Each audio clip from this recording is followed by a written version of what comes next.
Nombre es Sergio Luis Parra Alarcón. Estoy estudiando economía y las preguntas que se van a realizar son del curso de economía pública. Bueno, de acuerdo a la economía de bienestar, en el Perú las medidas que se están adoptando para compensar la disminución de la utilidad del sector más vulnerable de la población a causa de la pandemia, ¿estas medidas han sido equitativas, han sido eficientes?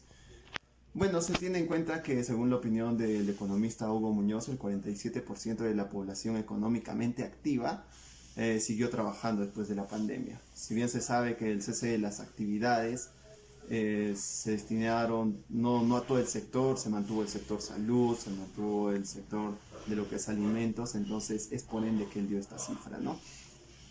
Ahora, vamos a tener en cuenta solamente, como nos está preguntando, para el sector más vulnerable. Se sabe que en la economía del bienestar se tiene en cuenta tanto a las personas como a las empresas. Entonces solamente vamos a mantener al margen a las empresas para explayarnos en lo que son las personas. El gobierno en primera instancia dio un bono de 380 soles, esto debido a que según estudios son 780 soles mensuales lo que requiere una familia en el Perú para poder vivir.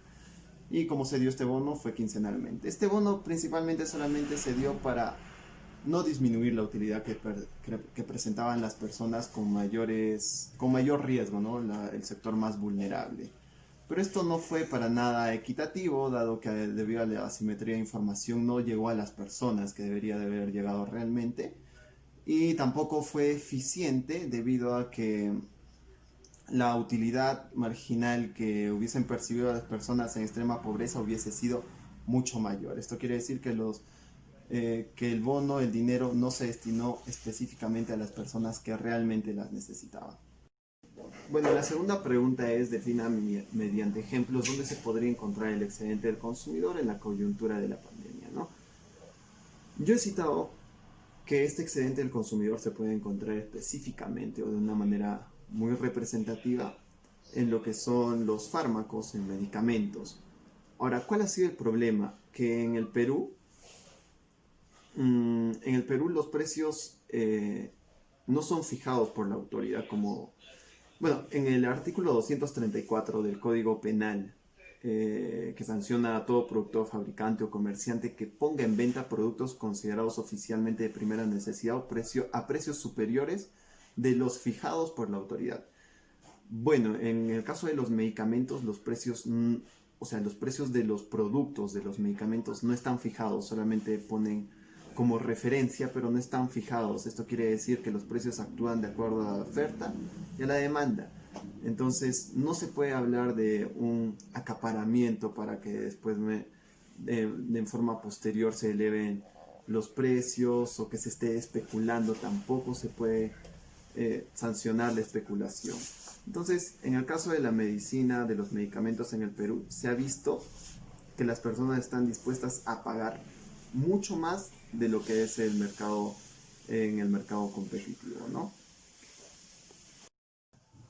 Según la pregunta 3 es que cuando se va a evaluar distintas propuestas, no se tiene en cuenta en sí la utilidad que puede percibir cada persona, los beneficios para cada persona, sino que se tiene en cuenta el beneficio que generaría a cierto grupo. Es decir, si los diversificamos, podríamos decir en niños, adultos, son fuentes que se tienen, data que se tiene, ¿no?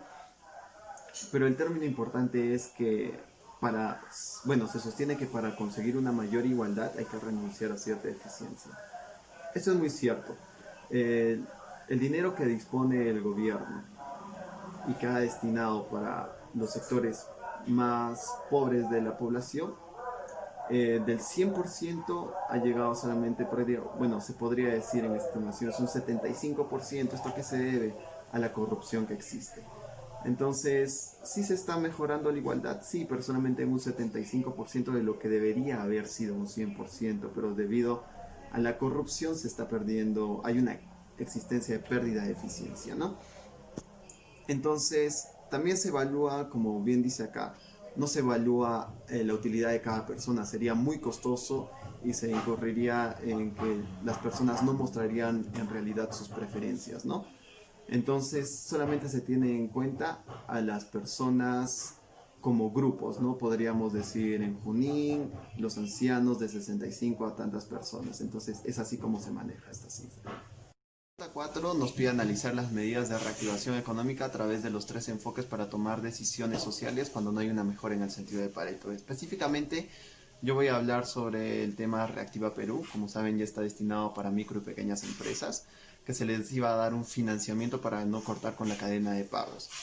Este punto iba a ser muy importante bajo los supuestos que ellos habían planteado o que tenían intrínsecamente. Es decir, que las empresas confiaban tanto en las empresas que iban a pagar a sus proveedores con este monto que no se iba a cortar la cadena de pago y así el dinero se iba a redistribuir entre todos. Pero no fue el caso.